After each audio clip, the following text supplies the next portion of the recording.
she ended up Well, putting her you in a all learned nursing to work, home. by God, and you've all worked, and you want ain't no harm in teaching kids to work. Yep. Now, nobody ever pushed their boys harder than I did. Probably harder than anybody ever pushed their boys. But we was doing everything. We raised 300 replacement heifers here. We was sugaring, we was farming, we was haying 6,000 bales of hay a year. The mill was running all the time, the planer running most of the time, the skidder running all the time, and the log truck running most of the time.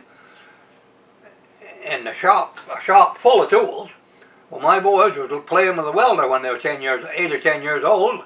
Duff is certified in 5 techniques, and Charles could be too if he wanted to be. Yeah, we were always taught to work. You know, I went to work at 14 and never stopped. And That's right. Me too. I had a full-time job at the college when I was a senior in high school, working nights cleaning. We were just talking about that we had a lot of responsibility at a young age, but we were just saying, man, we use those skills today. Absolutely. Like, we probably wouldn't even be able to make it if we didn't know how to can and do the garden, and we actually both do all that stuff now. We've kind of gone a full circle, and we're back into that. The young people today don't want to learn anything. They don't know anything except playing with these goddamn texting devices. They want money. They want money, but they don't want to work for it. Don't want to work it right. quick and easy. How can I get it? That's right. Well, you got to start somewhere. Yeah. We have no regrets on the way we were raised and any of it. It's like when times were hard, they were hard for everybody. It felt like everybody that we knew was in the same economic boat. They were, but everybody was working. They had to work. Yep. Did you go into service? You did, didn't you? Yeah, we went, the 4th of May in 59. 59, yeah. Took basic in Fort Benning, Georgia with the 2nd Division, and my platoon sergeant was a master sergeant. Now, I'll tell you, it ain't very often a master sergeant has to train recruits, but I'm fortunate for it. He's one of the finest men I ever was with. He said, I hate this bullshit just as bad as you do, but we got to do it. Yeah. Now, I owe that man a gallon of syrup, and I never could find him. After I left basic, I never was able to find him. Well, we found his name on the internet 2 or 3 years ago, and he just died. Did you do some parachuting? No, parachute, no, it was infantry training. Infantry, yep. Then I went to Fort Sill, Oklahoma for artillery training. Then to Fort Carson, Colorado for 6 months of the life of Riley. Then when I got to Korea, things had changed. When I got to Korea, Spec 4 was walking guard. But by the time I made Spec 4, we were so goddamn short of men that I was on guard every other night. I was over there for the last 6 weeks. I spent a total of 6 years in the military. I did 4 years in the Navy and 2 years in the Army. So, but I think military is good for everybody. You was in Vietnam with the Navy? Navy, yeah. I was. That was. I think it was 1970, somewhere in there. We were bombing Hanoi at the time, whenever that time period That was. Jane Fonda goddamn bitch. Well, she was there when I was there. Went there, the damn bitch. She shut on the anti-aircraft gun. They were shooting our planes down. And then they let her come back in this country. That goddamn bitch should have been banned from ever coming back home. There weren't a lot of too happy people about that. As a matter of fact, I can recall coming home. I wouldn't wear my uniform because I wouldn't be able to get a ride. And you'd go to an airport and you'd get yelled at and spit on and stuff thrown at you. But no boys was ever treated as bad in history of this country as you boys were. Yeah, it wasn't fun. And that was the goddamn colleges that created all that turmoil. Yeah. Keith was just telling me that he's getting some medal. They're going to give him some medal for his service. And I said, well, it's too bad they didn't recognize you years ago. That's right. Yeah, I said, what do they call it? The Vermont Congressional of Honor for Vietnam service. I've got that. Yeah.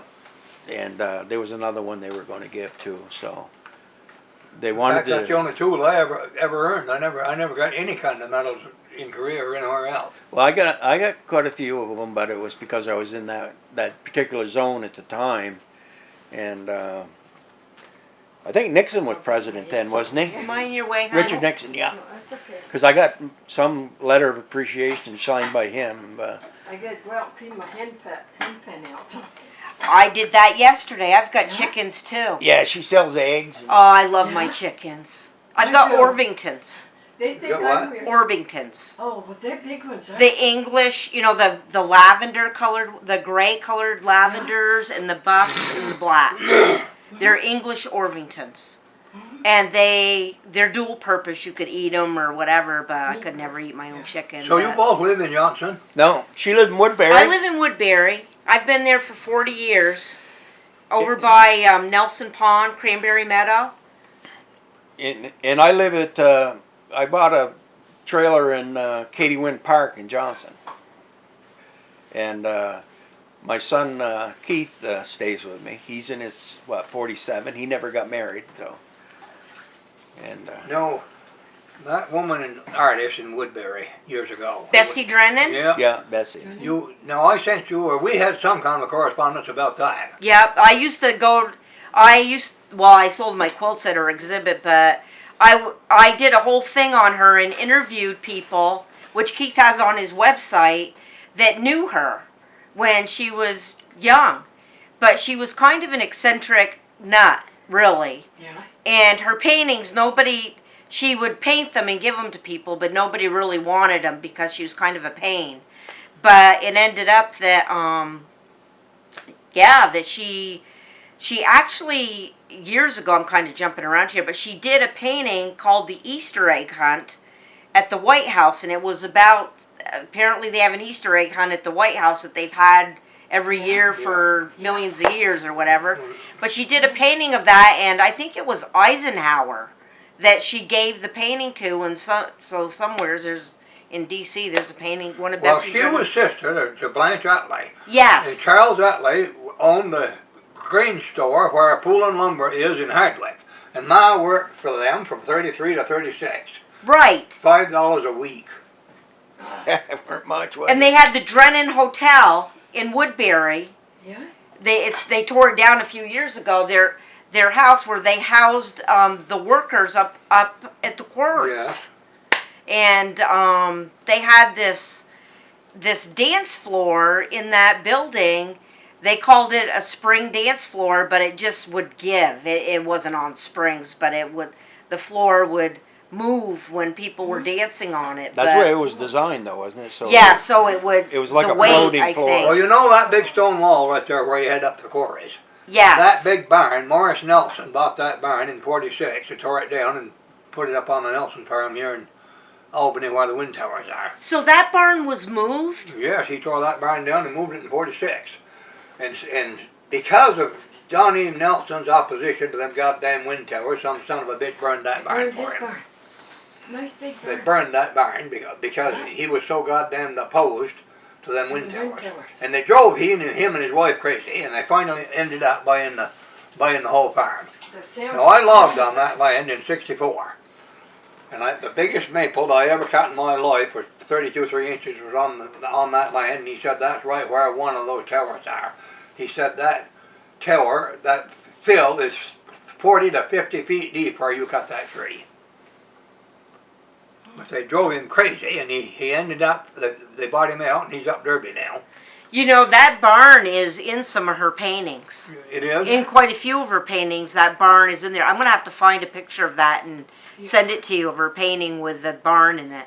That was a nice big one. Oh, it was a big barn, and a well-built barn. A well-built barn. Morris Nelson did damn well up there. He was there in 42, so I don't know when he did go there. There's a Vermont Life magazine article about Bessie Drennan and some correspondence that she had with Alfred Hitchcock when he was here filming a movie, I think up in Craftsbury Common. That was in September of 54. Yes. The Trouble with Harry, and I've got the movie. Yes, and Trouble she with Harry. somehow she connected with Alfred Hitchcock, and it's in that article, and I think it might be the 1955 edition of Vermont Life magazine. But I have it, and I'll I've got 'em find all. it. And I even bought I the collect first them one. too. I love those When magazines. we was in the 7th grade, we was cutting the first issue up in City, Vermont. They printed 25,000 the first ones.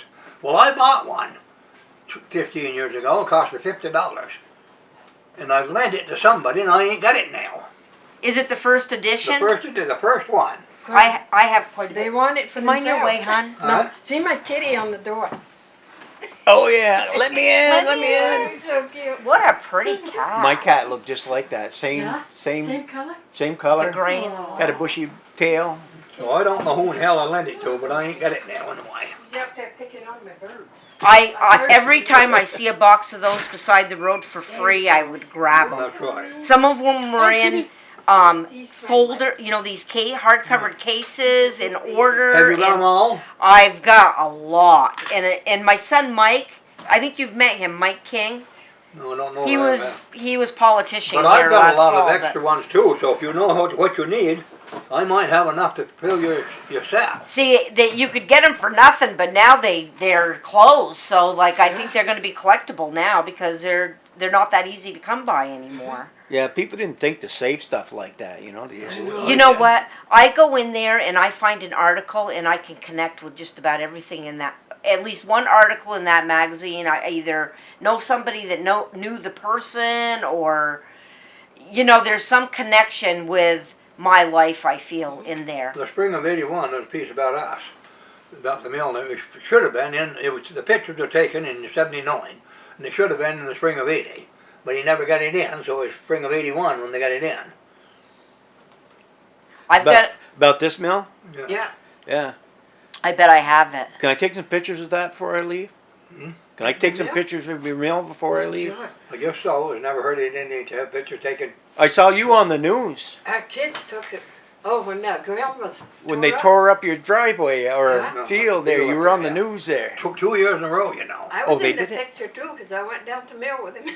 Did they catch who it was? That's what I was wondering because No. nobody caught anybody by Nobody then. ever knew.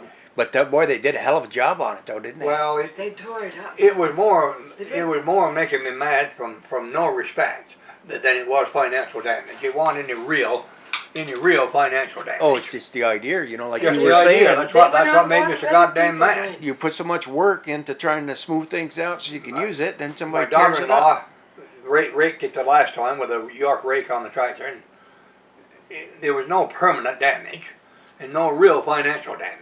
She's a little farm girl. Our youngest Yeah. boy's But the, not. no respect for people's property is what made me the maddest of all.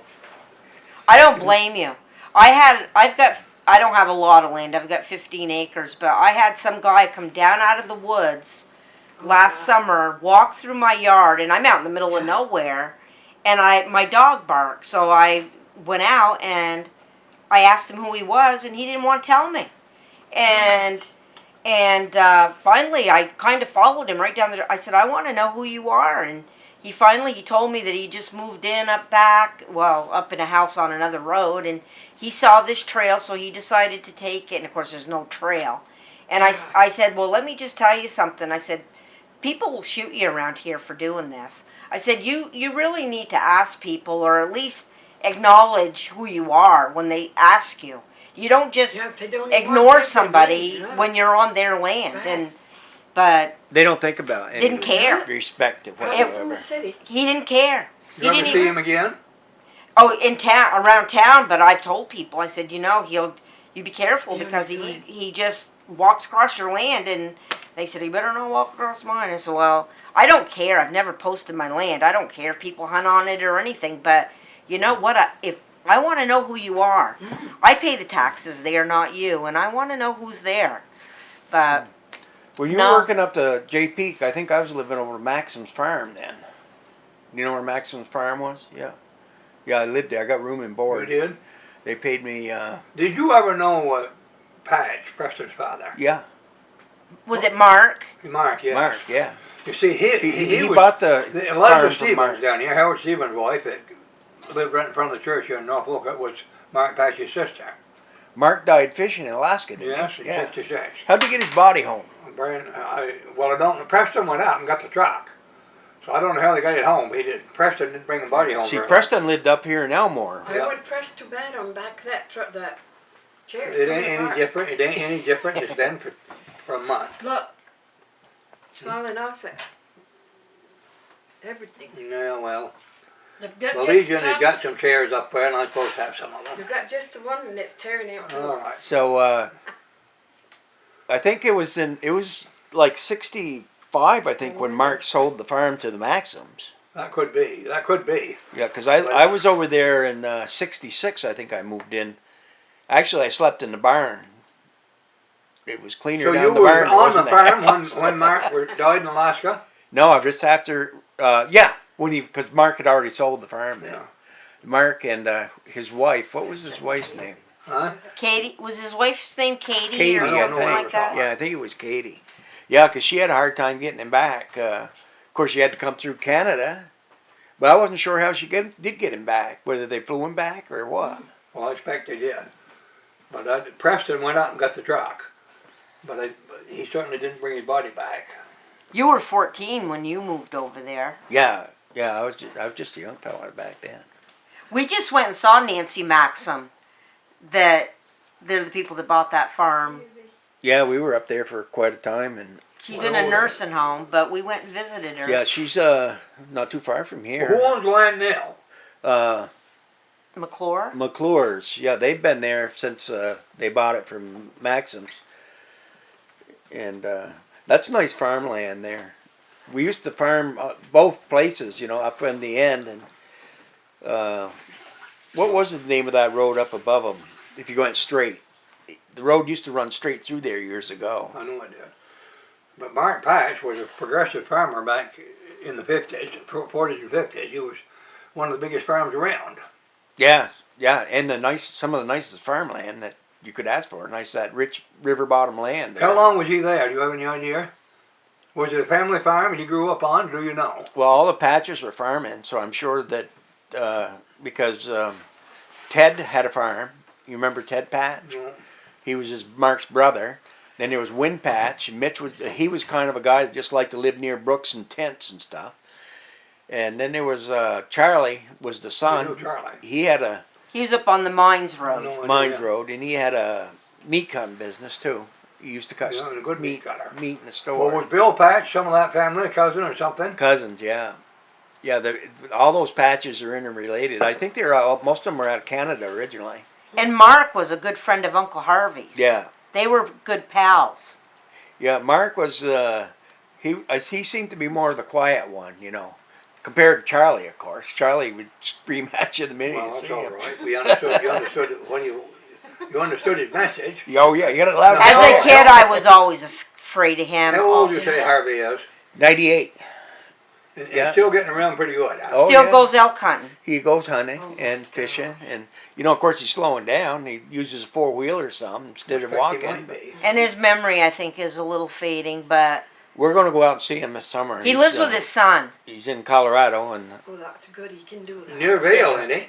He's near Grand Junction. Okay. He's actually almost on the Utah border. They live in a little town called Fruita. Called what? Fruita. FRU.